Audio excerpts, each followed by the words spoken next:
संकट मोचन मंदिर में पीएम मोदी ने टेका मत्था, लोकसभा चुनाव में जीत का मांगा आशीर्वाद। वाराणसी में पीएम मोदी का महिलाओं के साथ सबसे बड़ा सम्मेलन मंगलवार को डॉक्टर संपूर्णानंद संस्कृत विश्वविद्यालय में हुआ। मातृशक्ति सम्मेलन में महिलाओं से पीएम मोदी ने ज्यादा से ज्यादा मतदान बढ़ाने की अपील की। पीएम मोदी के कार्यक्रम को लेकर शहर में रूट डायवर्जन लागू किया गया। इसके बावजूद शाम का समय होने के चलते लहरतारा चौराहे पर जाम लगा।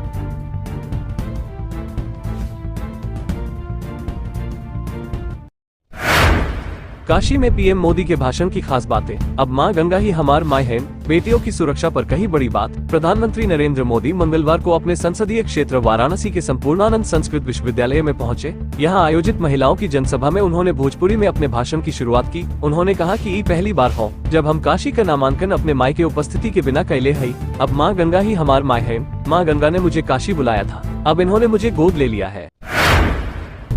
मुख्यमंत्री योगी बोले इंडी गठबंधन वाले औरंगजेब वाला जजिया कर वसूलेंगे। मुख्यमंत्री योगी आदित्यनाथ ने श्रावस्ती लोकसभा क्षेत्र के विशुनपुर विश्राम में चुनावी जनसभा में इंडी गठबंधन पर निशाना साधा। कहा कि समाजवादी पार्टी और कांग्रेस के नेताओं के अंदर औरंगजेब की आत्मा घुसी है। अगर इंडी गठबंधन सत्ता में आए तो ये लोग विरासत टैक्स के रूप में औरंगजेब का जजिया कर वसूलेंगे। विरासत टैक्स ये लोग पाकिस्तान और बांग्लादेशी घुसपैठियों को बांट देंगे।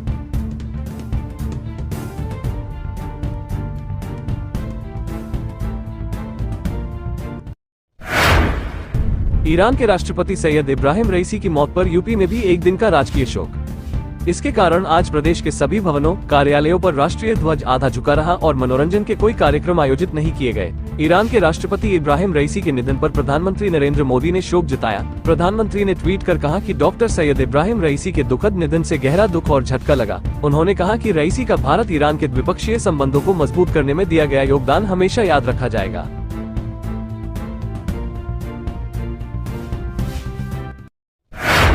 अंबेडकर नगर जिले के जलालपुर नगर में सभा को संबोधित करने पहुंचे सपा के राष्ट्रीय महासचिव शिवपाल सिंह यादव उस समय हादसे का शिकार होने से बच गए जब उनके संबोधन के दौरान ही मंच टूट गया। वे जलालपुर नगर के रामलीला मैदान में सपा प्रत्याशी लालजी वर्मा के समर्थन में जनसभा को संबोधित करने पहुंचे थे। मंच पर भीड़ अधिक होने के कारण उनके संबोधन के दौरान ही मंच एक तरफ का टूट गया। इससे शिवपाल को कुछ देर भाषण रोकना पड़ा। हालांकि इसके बाद उन्होंने अपना संबोधन पूरा किया।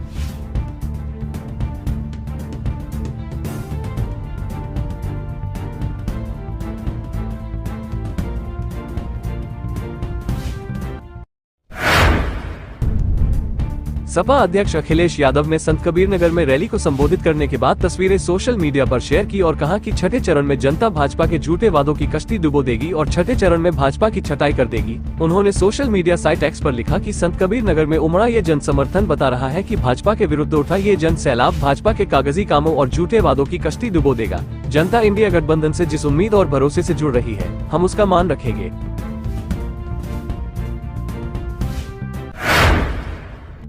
समाजवादी पार्टी के राष्ट्रीय अध्यक्ष एवं पूर्व मुख्यमंत्री अखिलेश यादव से मंगलवार को सुल्तानपुर के बाहुबली पूर्व विधायक चंद्रबद्र सिंह सोनू ने भेंट कर उनके नेतृत्व एवं समाजवादी पार्टी की नीतियों में आस्था जताते हुए पार्टी में शामिल होने की घोषणा की।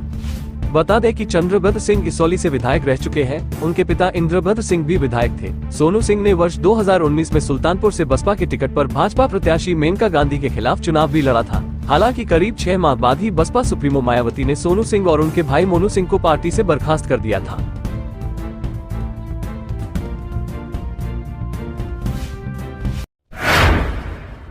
हमीरपुर में बूथ पर केंद्रीय मंत्री के साथ सेल्फी लेने वाला मतदान कर्मी निलंबित। लोकसभा चुनाव के मतदान के दौरान वोट डालने आई केंद्रीय राज्य मंत्री के साथ बूथ पर तैनात मतदान कर्मी द्वारा सेल्फी लेने के मामले में कर्मी पर निलंबन की कार्रवाई की गई है। खबर प्रकाशित होने व फोटो सोशल मीडिया में वायरल होने पर इसे संज्ञान में लेकर बीएसए ने कार्रवाई की है। मतदान कर्मी कन्या प्राथमिक विद्यालय उमरी में सहायक अध्यापक है। उन्हें जिला निर्वाचन अधिकारी द्वारा प्रथम मतदान अधिकारी के पद पर तैनात किया गया था।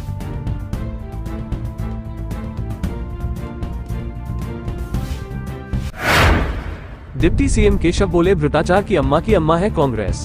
85% बजट हजम कर जाते थे भ्रष्टाचारी। प्रधानमंत्री मोदी की सभा में डिप्टी सीएम केशव प्रसाद मौर्य सपा और कांग्रेस पर हमलावर रहे। उन्होंने कहा कि भ्रष्टाचार की अम्मा है कांग्रेस। कांग्रेस के शासनकाल में भ्रष्टाचार चरम पर था। आम जनता के लिए बनने वाली योजनाओं का 85% बजट भ्रष्टाचारी हजम कर जाते थे। अब दलाली बंद हो गई है और गरीबों, किसानों को पूरा हक मिल रहा है। उन्होंने कहा कि 2014 के चुनाव में यहीं पर मोदी आए थे, तब फूलपुर और इलाहाबाद में कमल खिला था। देश का जो मुझ पर कर्ज है वो उतारने राजनीति में आया हूँ। इस जाबाज पूर्व आईपीएस अफसर ने थामा बीजेपी का दामन। लोकसभा चुनाव के 6वें चरण से पहले एनकाउंटर स्पेशलिस्ट कहे जाने वाले सेवानिवृत्त आईपीएस प्रेम प्रकाश भाजपा में शामिल हुए। भारतीय जनता पार्टी के प्रदेश अध्यक्ष भूपेंद्र सिंह चौधरी के साथ में उप मुख्यमंत्री ब्रजेश पाठक ने पूर्व आईपीएस को भाजपा की सदस्यता ग्रहण करवाई। इन्हें बसपा सुप्रीमो के बेहद करीबियों में से एक माना जाता है।